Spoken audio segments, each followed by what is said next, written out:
This is Valley News Live at noon. New at noon, a warning from West Fargo police after a report of a mountain lion sighting in the city. The alert went out about 9 this morning that people should avoid the area of 26th Avenue South and 1st Street East near the Cheyenne River. That's in a residential area not too far from Rivers Bend Park. Police say a large cat was spotted near Nature's Bend Trail. Now, the North Dakota Game and Fish Department has been contacted. The mountain lion has not shown any aggressive behavior, and the police department is not actively pursuing the animal. Police say to be especially attentive with small children and pets and call 911 if you see the large cat. Well, two brothers in Jamestown are using their magnet fishing experience in hopes of helping a local family find evidence in a cold case of their son's murder. The Kinsler brothers, Austin and Brandon, are combing the Red River in Wappington to help Andrew Sadek's family find answers.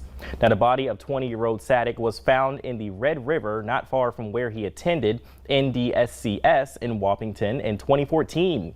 An autopsy found Sadek died of a gunshot wound and had no drugs or alcohol in his system. A backpack full of rocks was also tied to Sadek. It's unclear how his body ended up in the river, and no gun was ever found. The Jamestown brothers were asked by Sadek's mother, Tammy, to help. Now, they used two 1,500-pound pull magnets and a double-sided 3,600-pound magnet. Tammy Sadek is hopeful the high-powered magnets could find some evidence in the cold case. After a day of searching the river, they weren't able to turn up anything, but they plan to head out again soon. Well, it was a little chilly to start this morning, but the warm weather is back this afternoon. So let's check in with meteorologist Lisa Green. Happy Tuesday, Lisa. Happy Tuesday. Warm and windy, as we just saw in the sky cam there in Grand Forks. Those flags are really blowing and that wind's picking up here as we head into the afternoon. Here's a look at our wind speeds out of the south. So we've got that warm air rushing in. Those gusts getting going now into the 20s and even some 30s in Grand Forks, gusting into that 33-mile-per-hour range at the airport. Our strongest gust so far is 37 miles per hour up in the Langdon area, and we could see 40 heading into the afternoon. So a breezy day today. There's some moisture coming in with this wind and also some warmth as well as we continue on into your planner here today. We're going to see these temperatures rise. We're into the 70s right now. One spot, Roseau, the place that hit 90 yesterday, that's where we're warmest right now at 82 degrees. The rest of us in the 70s. We're at 76 in Fargo and in Grand Forks. With that warmer air moving in, we've got some moisture too and some cloud cover showing where some of our dew points are getting a little higher here, and that's over toward Jamestown and Ellendale, those areas along Highway 281 where we've got some more cloud cover. Other places seeing some mostly sunny to partly cloudy skies here heading into the afternoon. Your planner in Grand Forks, you can see some puffy cumulus clouds in our view, and we'll have more of that heading into the afternoon. Temperatures are going to be rising into the upper 70s to near 80, and rain returning in the forecast for this week. We'll have details on just how much to expect in a couple of minutes. We'll definitely stay tuned with you. Thanks, Lisa. Well, the man who took his life in a Fargo federal courtroom is being identified now as 55-year-old Jeffrey Ferris. And we want to warn you, this story may be disturbing for some viewers. Now, he was charged with reckless endangerment and terrorizing after driving a vehicle towards several children on the Turtle Mountain Indian Reservation. Court documents say Ferris also used a handgun to assault someone. The North Dakota U.S. Marshal's Office says Ferris cut his own throat yesterday afternoon after a jury returned a partial guilty verdict against him.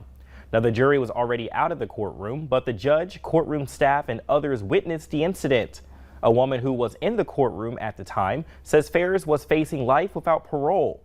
Security officers and deputy marshals attempted life-saving measures in the courtroom, but could not save the man.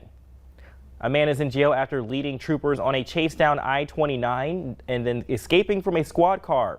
The Ohio Patrol says Douglas Rennerson of New Fulton was going 95 in a 75-mile-per-hour zone when a trooper tried pulling him over between Grand Forks and Thompson. They say he refused to get out of his vehicle after finally stopping, and he kicked both officers and bit one in the arm. Now, on the way to jail, Rennerson allegedly busted out a squad car window and took off running, but was quickly taken into custody. Now he's facing nearly a dozen charges, including assaulting a police officer, reckless endangerment, criminal mischief, DUI, and driving under suspension.